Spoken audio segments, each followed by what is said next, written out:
कहानी के आगाज में हम जंगल के बीचों बीच एक कपल को देखते हैं जो कि किसी से डरकर भाग रहे थे और कोई अनजान कातिल उन पर लगातार तीरों से वार कर रहा था। वो कपल ज्यादा दूर तक नहीं भाग पाते और तीरों द्वारा ही मारे जाते हैं और फिर वो कातिल उन दोनों की बॉडीज को ले जाकर एक फेमस पेंटिंग के साथ रख देता है जिसमें दिख रहे दो प्रेमियों को उनके प्यार करने की वजह से मार दिया गया था। यहाँ से सीन शिफ्ट होता है एक दूसरे कपल पर जिसमें हम देखते हैं सेज और डियागो को जो कि अपना वीकेंड गुजारने के लिए एक सुनसान झील किनारे मेंशन में पहुंचे हैं। इस मेंशन को उन्होंने किराए पर लिया है। डियागो अपनी नई नोवेल शुरू करने से पहले सेज के साथ एक रोमांटिक वीकेंड बताना चाहता है ताकि वो दोनों अपने प्यार को और भी मजबूत बना सकें। शुरुआत में ही डियागो अपनी वाइफ के सामने बिना कपड़ों के खड़े होकर मजाक करने लगता है कि क्यों ना हम अपना पूरा वीकेंड ऐसे ही गुजारें। यहाँ सेज भी मजाक में छोटे डियागो से बातें करने लगती है। फिर दोनों अपने प्राइवेट मूवमेंट्स को एंजॉय करने लगते हैं, लेकिन अगले ही पल उन्हें वापस उठना पड़ता है क्योंकि वहां पर पहुंच चुका है एक और कपल जिसका नाम है विल और सिन।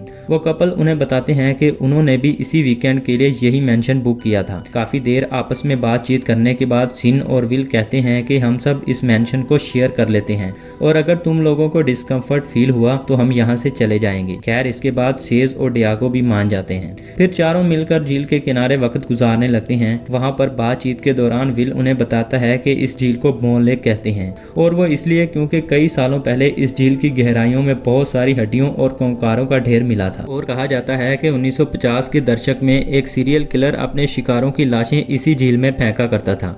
समय के साथ साथ सेज और सिन एक दूसरे से घुलने मिलने लगती हैं। सिन बताती है कि वो विल के साथ पिछले 8 सालों से रिलेशनशिप में है और बचपन से एक दूसरे को जानते हैं, लेकिन उनके फैमिली मेंबर इस रिश्ते के लिए नहीं मानते। इसी दौरान विल को मालूम होता है कि डियागो अपनी दादी की एक रिंग से इसी वीक सेज को प्रपोज करने वाला होता है, तो वो डियागो के लिए काफी खुशी का इजहार करता है और कहता है कि मुझे यकीन है कि सेज तुम्हें हाँ ही कहेगी। फिर खाने पर सिन कहती है कि मैं डियागो की नॉवेल्स को जानती हूँ और मैं काफी सारे डियागो के लेखक को भी पहचानती हूँ, इसलिए वो डियागो के काम को आगे बढ़ाने में मदद कर सकती है। अब चारों काफी अच्छे दोस्त बन चुके थे और कपल आपस में एक दूसरे के सामने ही किस करने लगते हैं, जिससे भागनाओं में बहकर सेज खुद को शावर हेड से संतोष करने लगती है। लेकिन डियागो उसे देख लेता है और कहता है कि क्या मैं कुछ मदद कर सकता हूँ, लेकिन सेज उसे मना कर देती है जैसे वो डियागो से खुश ना हो। लेकिन उसी समय सिन सिर्फ तौलिया लपेटे हुए डियागो के पास आती है और उसके कपड़ों को ढूंढने में मदद करने का कहती है और कहती है कि मैं अपना चश्मा कहीं रख के भूल गई हूँ, इसलिए मुझे सही नजर नहीं आ रहा। और थोड़ी ही देर में सिन का अखलाक काफी फ्लर्टिंग हो जाता है, यहाँ तक कि सिन पीछे जाकर अपना तौलिया गिरा देती है, लेकिन डियागो बिना कुछ कहे वहां से चला जाता है। लेकिन बाद में सिन बड़ी चालाकी से वही बात सेज को बताती है कि डियागो ने मुझे बिना कपड़ों के देख लिया था और ये सब कुछ ऐसे बताती है जैसे सेज और डियागो के बीच जानबूझकर गलत फैमिली पैदा करना चाहती है।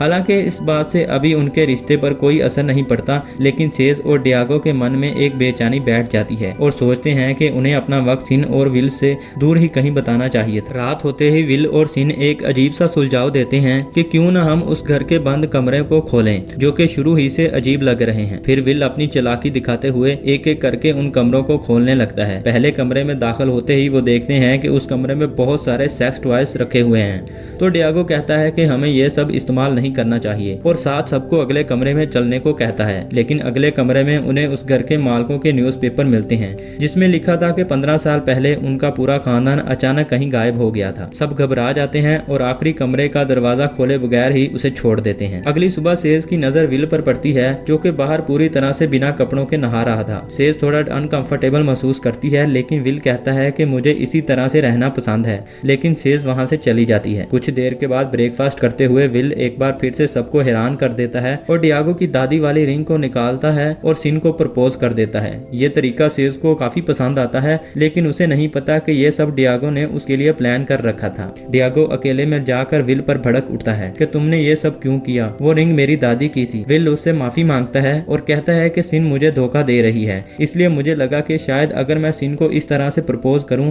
तो हमारा रिश्ता बच जाएगा, और उदास होने का नाटक करने लगता है। इस भागनाओं में बहकर डियागो भी उससे अपने दिल का दर्द साझा कर बैठता है और कहता है कि हमारे रिश्ते की शुरुआत भी सेज ने भी मुझे धोखा दिया था और अपने एक्स के साथ सो गई थी, इसलिए मैं तुम्हारी हालत समझ सकता हूँ। विल भी कहता है कि मैं वीकेंड खत्म होने से पहले तुम्हारी रिंग वापस लौटा दूंगा और फिर ये सब कुछ जरूरी ग्रोसरी लेकर आने का प्लान बनाते हैं और फिर विल सेज के साथ टाउन की तरफ बढ़ जाता है और फिर रास्ते में वो सिन और डियागो की तौलिए वाली बात को फिर से छेड़ता है और बातों ही में दोनों के बीच फिर से गलत फैमिली पैदा करने की कोशिश करता है और ये भी बोल देता है कि डियागो ने तुम्हें खुद को शॉवर हेड में संतुष्ट करते हुए देख लिया था और अब उसे डर है कि शायद तुम उससे सेक्सुअली खुश नहीं हो। सेज उसकी ये सब बातें सुनकर काफी हैरान होती है। वो समझ नहीं पाती कि ये सब बातें विल को कैसे पता और आखिर डियागो ने उसे ये बातें क्यों बताई। लेकिन फिर विल आहिस्ता से उसके करीब आने लगता है। उधर घर अकेला देखकर सिन डियागो पर चाल चलने लगती है। पहले वो मीठी मीठी बातें करके सेज के खिलाफ भड़काने लगती है और फिर बातों ही में फ्लर्ट करने लगती है। फिर कहानी में असल खुलासा होता है,